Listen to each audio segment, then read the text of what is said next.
Tumaas sa 6.1% ang inflation nitong Setyembre ayon sa Philippine Statistics Authority.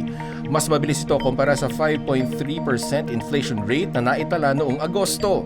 Ayon sa PSA, nakaaapekto rito ang mataas na presyo ng pagkain at non-alcoholic beverages kabilang ang bigas, kamatis at isda. Nakakaapekto naman sa mataas na presyo ng pagkain ang mabagal na pagbaba sa presyo ng diesel at gasolina. Kasama rin ito ang gastos sa renta sa bahay, kuryente at tubig. Batay sa datos ng PSA, tumaas sa 17.9% ang inflation sa bigas mula 8.7% noong Agosto sa kabila ng ipinatupad na price cap. Ayon kay PSA Undersecretary Dennis Mapa, inubos pa kasi ng ilang price retailers ang kanilang stock bago nagpatupad ng price ceiling.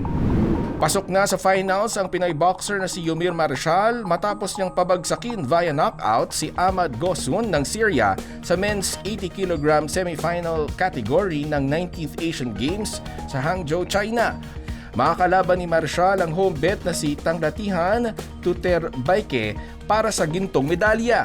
Bukod dito ay isa siya sa 4 na Pinoy na pasok sa Paris Olympics 2024. Isang crucial 3-pointer ang pinasok ni Justin Brownlee sa laban nila kontra China para makuha ang panalo sa score na 77-76. Lumamang ang China ng 20 puntos para unti-unti itong maihabol ng gilas.